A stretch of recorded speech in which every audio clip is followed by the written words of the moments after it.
time that teenagers look forward to and millions of parents dread. I'm talking about that day when your baby says, "Mom, Dad, hand over the keys." Well, most parents cringe at the thought of having to teach their teen to drive, but the importance of raising safe, law-abiding drivers is key to their safety and also their well-being.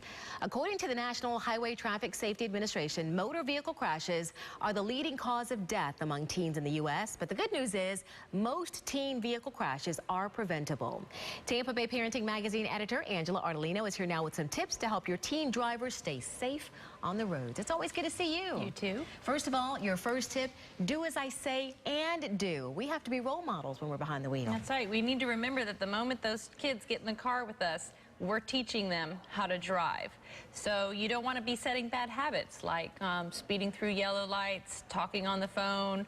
You know, everything that you're doing, they're watching. And whether you're teaching them or not, they're learning from your bad habits. So it's very important for you to make sure that when they're in the car especially, to make sure that you're putting their seatbelt on, you're not using your cell phone, you're abiding by the rules, because that's what they're going to learn. And it's going to be hard when you're teaching them and they're going to go, "Well, Mom, I saw you pick up the cell phone and take a call." And what are you going to say then?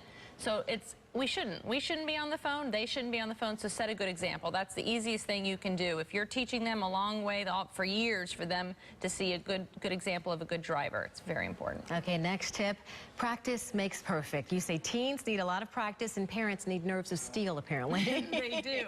And you know what, if you don't feel comfortable practicing, then take them to a driving school. I mean, I know when I went to high school, we had driver's education. I don't even think that's an option anymore.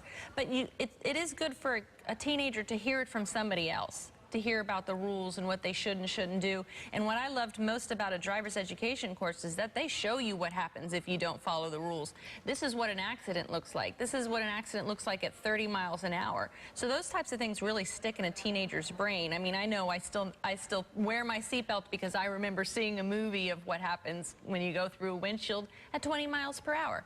So things like that, driver's education. But if you can't stomach it, practice with them as much as possible. And if you don't feel comfortable that they're ready to go get their driver's license at age 16, then don't do it.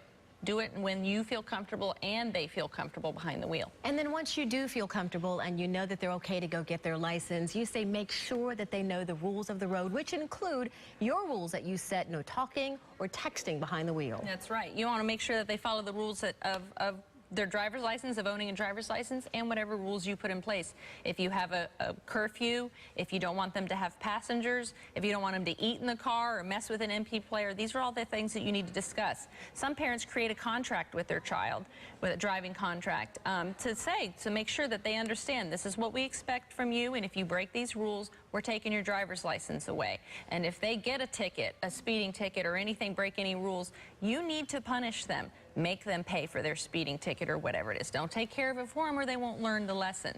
Take the driver's license away from them so that they know that, okay, this means Mom's not kidding around when she says this. So it's very important. There's monitors you can put inside a car that tracks a kid's driving and their speed.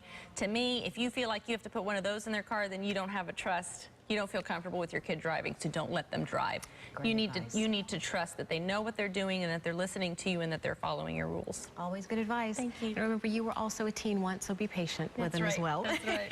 And Angela will be back with us next week. We'll talk about starting the college search. If you missed any of Angela's points or you want to share the information with another parent, just go to abcactionnews.com. You can also find help with a variety of parenting issues on the Tampa Bay Parenting website. That's tbparenting.com. And while you're there, you can sign up for a subscription to Tampa Bay Parenting Magazine.